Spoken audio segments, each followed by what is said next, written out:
Hey everyone, I'm doing a review video of Mohammed Hijab, who's recently done a video about Stephen Crowder. Now, I don't watch Stephen Crowder, don't really know his stuff, but I know he's a big conservative YouTuber.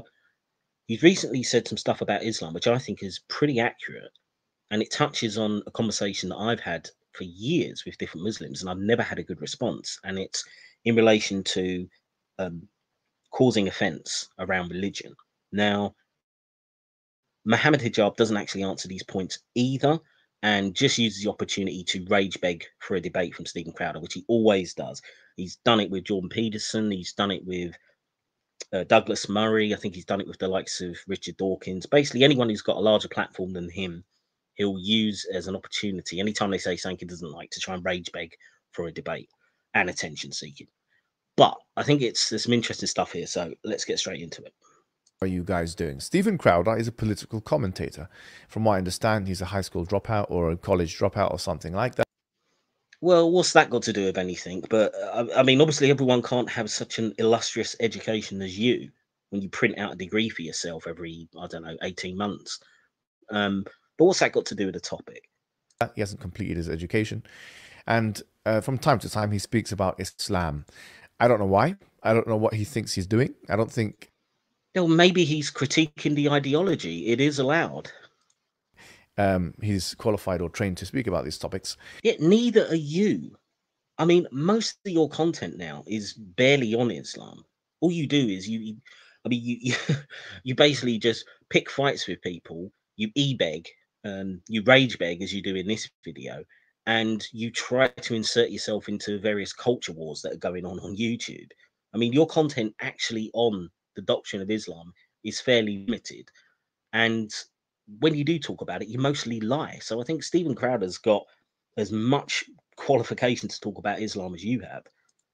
And he speaks about delicate doctrinal elements, theological elements to do with the religion of Islam.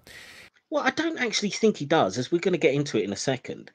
He's making some broad statements, which I think are largely true in terms of how essentially Muslims are hypocrites for getting so offended about anything to do, any critique, any mocking of their religion. Yet the very foundation of the Islamic religion is sacrilegious to other religions. And you just kind of ignore this fact. And I think he makes good points on it. He mocks Muslim people, he mocks Islam itself. He's done so in the past. He's never had the audacity or the courageousness to actually confront a Muslim person.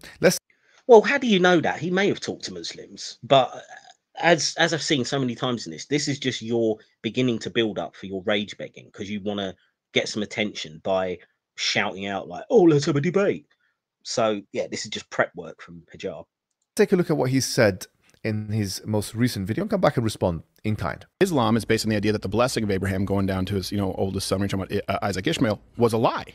So you have to believe, and this is why you have so much radical anti-Semitism across the Muslim world. If you believe that these people who carried the books lied and subverted the text basically from Abraham onward, of course there's going to be some animosity. So it says... So I'm not entirely sure about that point. I mean, yes, I suppose you could argue that. I wouldn't say animosity, but I would say that you could reasonably argue that there might be a kind of general disrespect or looking down your nose at them because you think that their religion is based on lies or a corruption of text and stuff like that. I don't know whether that itself would inspire animosity or violence or anything, but then there's plenty of lines in the Quran, which are anti-Semitic and against the non-believers, etc. That's where the real animosity is going to come from. Well, we believe in the Bible, except not everything else. For example, in Islam, this was one thing we talked about recently, where they get really mad, for example, if you draw Muhammad. Now, I'm not saying you should just go out and troll and draw Muhammad. But what I am saying is, hold on, that's more offensive than a religion that says Jesus is not exactly who he claimed he was, right? Muslims believe that Jesus was a prophet, but that he didn't die, that the body was replaced. Well, that's sacrilegious to Christians, certainly more so than drawing a cartoon. Yeah, and again, yeah, and that's a good point. And I'm going to talk about this in a bit of detail, but we're going to get to Mohammed Hijab's response first. You know what Muhammad did, who was basically, I'm not attacking Muslims, but it's true. So Stephen Crowder, who hitherto shall be referred to as Stephen Cowarder, because he is... Yeah, that was a really imaginative insult, wasn't it? I mean, you basically call everybody that as a prelude to you rage begging for a debate. a coward for not being able to respond or to face the people who he claims, or who he is trying to attack, or in this case, Muslim people. No, he's not attacking Muslim people. He's critiquing the idea that Muslims seem to be the only ones who are allowed to be offended. And when the nature of the religious claims of Islam are going to be offensive, particularly to Christians. So he's pointing out that double standard. That's not attacking Muslim people. He's just speaking to Alex Jones. I didn't know that Alex Jones was an individual who was very aware of Islamic doctrines, but he's speaking Yeah, he's probably about as aware of them as you are. to him. And he's making a series of spurious claims, No, they're not spurious claims, and we'll get into that in a second. speculations. The first one is a very weird kind of argument in the first place, which is that Muslims believe that the previous dispensations, for us, obviously, they're previous dispensations for the Muslim people, which are, let's say, for example, the revelations handed down to Moses, the revelations handed down to Jesus were changed, and therefore this brings about a kind of hostility that we may have for that reason to those groups. Now, this is a very strange kind of argument. Well, yeah, as I already said, I'm not sure it would by itself create hostility, but I could still see it as being a potential schism, which you could then build hostility on later through various lines in the Quran and Hadiths telling you to kill non-believers, to subjugate Jews and Christians, etc. Because, of course, just like most people who adopt any kind of worldview or ideological position, there are going to be things we agree with Christianity on and with things we reject.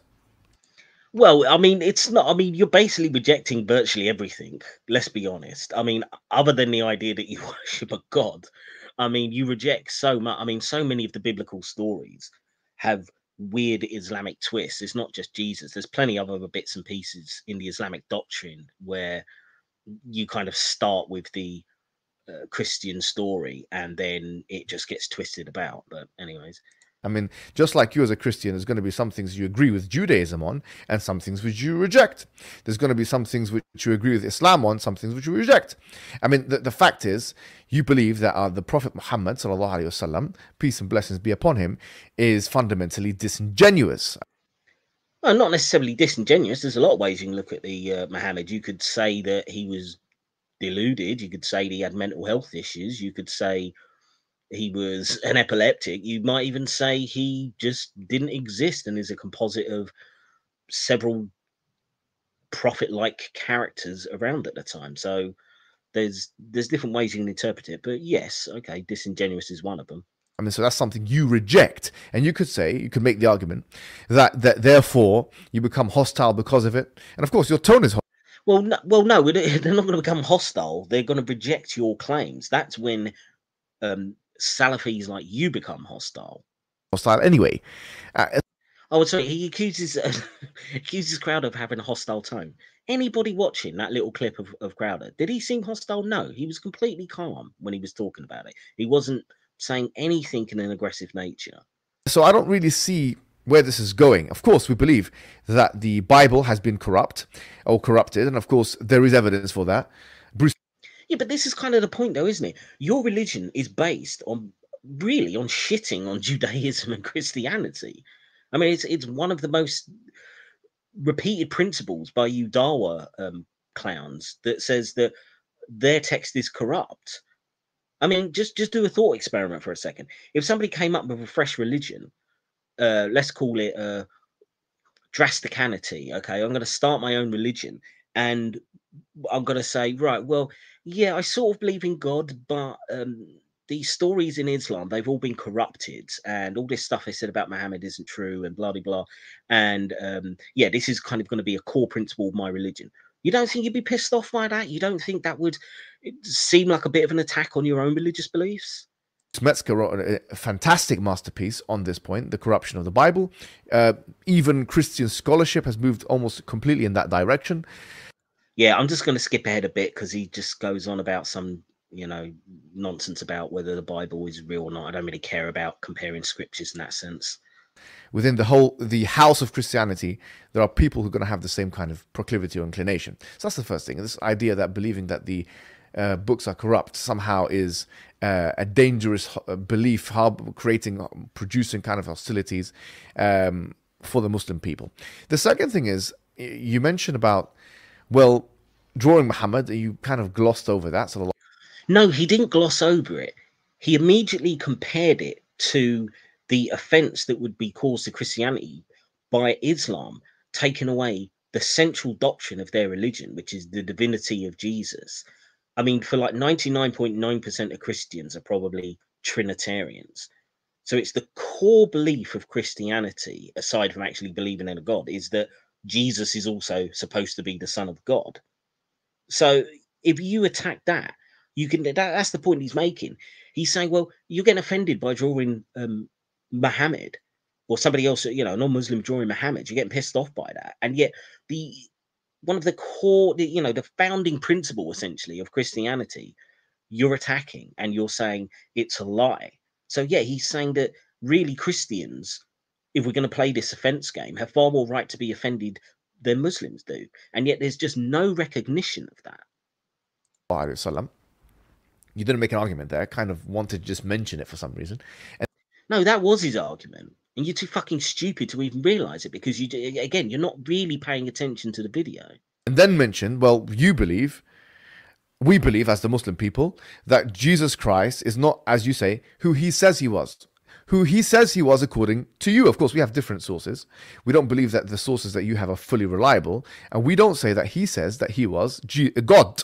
In fact, you'll seldomly or scarcely find anything except for the Gospel of John and the writers of the Gospel of John, especially the Synoptic Bible or the... Yeah, sorry, he just goes on scriptural dick measuring again. I'm really not interested in that. So that he's God himself doesn't appear to be really in the Bible in very clear terms. Him saying that of John has some of those references. Well, the Gospel of John is a very late reference itself. So the idea that he said that about himself is not something we even grant you, frankly. But according to us, he didn't say that. Yeah, but it doesn't matter. See, this is the point. Even if you think you have a solid case to say that the Bible doesn't really say this, the point is that 99.9% of Christians believe this. And it's the core of their religion. It would, and again, let's do another thought experiment here. And actually, we don't even really need to make it a thought experiment because we actually have a real life experiment, don't we? If somebody came along and said, okay, like we respect Muhammad, but we don't think that he's the final messenger of God. Now, that is a crucial principle for Muslims. Now, if they came along and said that, would you feel like your religion was being disrespected? Yeah, I think you would. And we have that because the Ahmadi Muslims claim that there's another prophet afterwards. And what's the result of that for Ahmadi Muslims? They are persecuted in places like Pakistan. They're basically called not real Muslims. There's plenty of violence and subjugation against them throughout the last century or so they've been around. And this shows that, yes, when somebody kind of rewrites a crucial bit of your religion, you get pissed off by it. And yet you think it's, Christians should just suck it up. The fact that your religion is basically undermining the very principle of theirs. Now, just to clarify at this point, because I'm sure any Muslim watching going, oh, he's just, this Christian. I'm not a Christian, okay? I don't believe that the Bible is true. I don't believe any of that stuff. But I'm just making the point that this level of offense, and particularly that Salafi types like you, but to be fair, Muslims in general hold, this level of offense is such hypocrisy when you are basically offending the very basis of the biggest religion in the world, and you just expect them to suck it up while you can go around, subjugating people if they say anything you don't like about Islam. So there's the hypocrisy, and I've never heard a decent argument as to why that double standard should be around. You just think that you should have extra rights because you're Muslim. And yes, it is sacrilegious for us to believe that Jesus wasn't God. But it's also sacrilegious for you to believe that he is God. Yeah, but hang on a second. It's their religion. You can't come along, rewrite part of religion, and then say you're being sacrilegious to our rewriting. You've tagged on your religion to theirs. You can't then claim ownership of it. And so the same exact argument applies both ways. No, it doesn't. That'd be like me going and rewriting the Harry Potter books or something, and then saying that J.K. Rowling is really disrespected my vision of Harry Potter. That makes no fucking sense. It's her work. If I rewrite it, I can't be pissed off at her interpretation. This is, again, you claim these supremacist-like rights that you can come along and rewrite somebody else's religion, and then they're being sacrilegious towards you for believing it. If you think about it, in fact, there's a verse in the Quran. I'm going to recite the verses, and then I'm going to translate them for you. It's a verse in the Quran that says the following. No, fuck you. We are not listening to your damn singing. He's got to put this shit in every bloody video now. You're not a singer, mate. Whatever pretensions you had to singing in the past, having some career, it's over, son. Earth will be split asunder as a result of this. وَتَخِرُّ and destroyed would be the mountains. Destroyed would be the mountains. Yeah, that was worth shouting about. Yeah, it's been a while since you've done the over-the-top theatrics, so thanks for that. Because of such a word.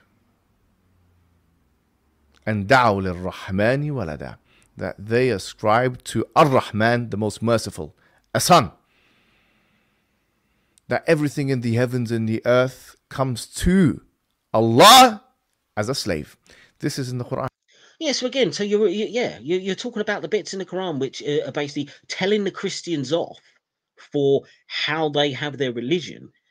I mean, what a fucking sense of entitlement you've got. You piggyback your religion off theirs and then say that they're heretics for believing they're the ones who came up with the damn story.